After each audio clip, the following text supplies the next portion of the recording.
हरे कृष्णा। कैसे हैं आप सब। मेरे YouTube चैनल में आपका स्वागत है। षष्ठ स्कंद 10वां अध्याय। देवताओं द्वारा दधीचि ऋषि की अस्त्रियों से वज्र निर्माण और वृत्तासुर की सेना पर आक्रमण। श्री सुखदेव जी कहते हैं, परीक्षित, विश्व के जीवनदाता श्री हरि इंद्र को इस प्रकार आदेश देकर देवताओं के सामने वहीं के वहीं अंतर्धान हो गए। अब देवताओं ने उदार शिरोमणि अथर्ववेदी दधीचि ऋषि के पास जाकर भगवान के आज्ञा अनुसार याचना की। देवताओं की याचना सुनकर दधीचि ऋषि को बड़ा आनंद हुआ। उन्होंने हंसकर देवताओं से कहा, देवताओं, आप लोगों को संभवतः यह बात नहीं मालूम कि मरते समय प्राणियों को बड़ा कष्ट होता है। उन्हें जब तक चेत रहता है बड़ी असह्य पीड़ा सहनी पड़ती है और अंत में वे मूर्छित हो जाते हैं। जो जीव जगत में जीवित रहना चाहते हैं उनके लिए शरीर बहुत ही अनमोल, प्रियतम एवं अभीष्ट वस्तु है। ऐसी स्थिति में स्वयं विष्णु भगवान भी यदि जीव से उसका शरीर मांगे तो कौन उसे देने का साहस करेगा। देवताओं ने कहा, ब्राह्मण, आप जैसे उदार और प्राणियों पर दया करने वाले महापुरुष, जिनके कर्मों की बड़े बड़े यशस्वी महानुभाव भी प्रशंसा करते हैं, प्राणियों की भलाई के लिए कौन सी वस्तु निछावर नहीं कर सकते। भगवान, इसमें संदेह नहीं है कि मांगने वाले लोग स्वार्थी होते हैं। उनमें देने वालों की कठिनाई का विचार करने की बुद्धि नहीं होती। यदि उनमें इतनी समझ होती तो वे मांगते ही क्यों। इसी प्रकार दाता भी मांगने वाले की विपत्ति नहीं जानता, अन्यथा उसके मुंह से कदापि नहीं निकलती। इसलिए आप हमारी विपत्ति समझकर हमारी याचना पूर्ण कीजिए। दधीचि ऋषि ने कहा, देवताओं, मैंने आप लोगों के मुंह से धर्म की बात सुनने के लिए ही आपकी मांग के प्रति उपेक्षा दिखलाई थी।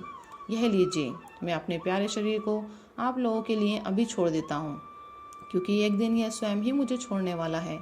देव शिरोमणियों, जो मनुष्य इस विनाशी शरीर से दुखी प्राणियों पर दया करके मुख्यतः धर्म और गौड़ता यश का संपादन नहीं करता, वह जड़ पेड़ पौधों से भी गया बीता है। बड़े बड़े महात्माओं ने इस अविनाशी धर्म की उपासना की है। उसका स्वरूप बस इतना ही है कि मनुष्य किसी भी प्राणी के दुख में दुख का अनुभव करे और सुख में सुख का। जगत के धन, जन और शरीर आदि पदार्थ क्षणभंगुर है। ये अपने किसी काम नहीं आते, अंत में दूसरों के ही काम आएंगे। ओहो, ये कैसी कृपणता है। कितने दुख की बात है कि ये मरण धर्मा मनुष्य इनके द्वारा दूसरे का उपकार नहीं कर लेता। श्री सुखदेव जी कहते हैं, परीक्षित, अथर्ववेदी महर्षि दधीचि ने ऐसा निश्चय करके अपने को परब्रह्म परमात्मा श्री भगवान में लीन करके अपना स्थूल शरीर त्याग दिया। उनके इंद्रिय, प्राण, मन और बुद्धि संयत थे। दृष्टि तत्वमयी थी। उनके सारे बंधन कट चुके थे। अतः जब वे भगवान से अत्यंत युक्त होकर स्थित हो गए तब उन्हें इस बात का पता ही न चला कि मेरा शरीर छूट गया। भगवान की शक्ति पाकर इंद्र का बल पौरुष उन्नति की सीमा पर पहुंच गया। अब विश्वकर्मा जी ने दधीचि ऋषि की हड्डियों से वज्र बनाकर उन्हें दिया और वे उसे हाथ में लेकर ऐरावत हाथी पर सवार हुए। उनके साथ साथ सभी देवता लोग तैयार हो गए। बड़े बड़े ऋषि मुनि देवराज इंद्र की स्तुति करने लगे। अब इन्होंने त्रिलोकी को हर्षित करते हुए वृत्तासुर का वध करने के लिए उस पर पूरी शक्ति लगाकर धावा बोल दिया। ठीक वैसे ही जैसे भगवान रुद्र क्रोधित होकर स्वयं काल पर ही आक्रमण कर रहे हों। परीक्षित, वृत्तासुर भी दैत्य सेनापतियों की बहुत बड़ी सेना के साथ मोर्चे पर डटा हुआ था। जो वैवस्वत मनवंतर इस समय चल रहा है, इसकी पहली चतुर्युगी का त्रेता युग अभी आरंभ ही हुआ था। उसी समय नर्मदा तट पर देवताओं का दैत्यों के साथ ये भयंकर संग्राम हुआ। उस समय देवराज इंद्र हाथ में वज्र लेकर रुद्र, वसु, आदित्य, दोनों अश्विनी कुमार, पितृगण, अग्नि, मरुदगण, ऋभुगण, साध्यगण और विश्वदेव आदि के साथ अपनी कांति से शोभायमान हो रहे थे। वृत्तासुर आदि दैत्य उनको अपने सामने आया देख और भी चिढ़ गए।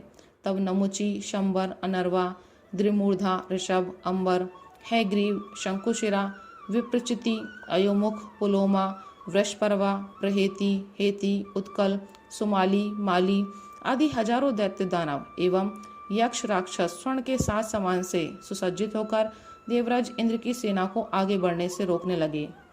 परीक्षित, उस समय देवताओं की सेना स्वयं मृत्यु के लिए भी अजेय थी।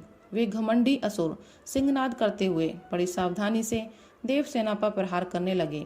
उन लोगों ने गदा, परिघ, बाण, प्रास, मुदगर, तोमर, शूल, फरसे, तलवार, शतग्नि, भुषुंडी आदि अस्त्र शस्त्रों की बौछार से देवताओं को सब ओर से ढक दिया।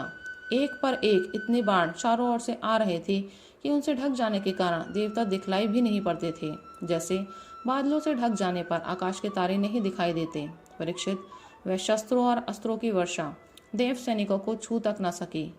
उन्होंने अपने हस्त लाघव से आकाश में ही उनके हजार हजार टुकड़े कर दिए। तब असुरों के अस्त्र शस्त्र समाप्त हो गए।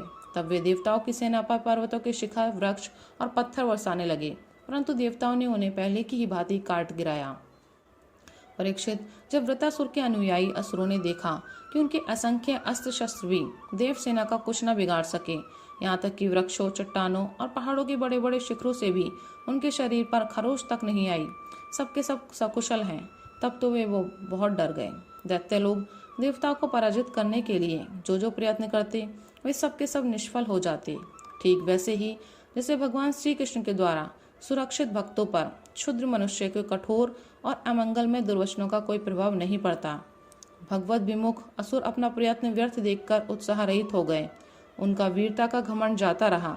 अब वे अपने सरदार वृत्रासुर को युद्ध भूमि में ही छोड़कर भाग खड़े हुए, क्योंकि देवताओं ने उनका सारा बल पौरुष छीन लिया था। जब धीर वीर वृत्रासुर ने देखा कि मेरे अनुयायी असुर भाग रहे हैं और अत्यंत भयभीत होकर मेरी सेना भी तहस नहस और तितर बितर हो रही है, तब वह हंसकर कहने लगा, वीर शिरोमणि वृत्रासुर ने समय अनुसार वीरोचित वाणी से विप्रचित्ति, नमुची, पुलोमा, मैं, अनर्वा, शंबर आदि दैत्य को संबोधित करके कहा, असुरो भागो मत, मेरी एक बात सुन लो। इसमें संदेह नहीं है कि जो पैदा हुआ है उसे एक न एक दिन अवश्य मरना पड़ेगा। इस जगत में विधाता ने मृत्यु से बचने का कोई उपाय नहीं बताया है। ऐसी स्थिति में यदि मृत्यु के द्वारा स्वर्ग आदि लोक और सुयश भी मिल रहा हो, तो ऐसा कौन बुद्धिमान है जो उस उत्तम मृत्यु को न अपनाएगा। संसार में दो प्रकार की मृत्यु परम दुर्लभ और श्रेष्ठ मानी गई है।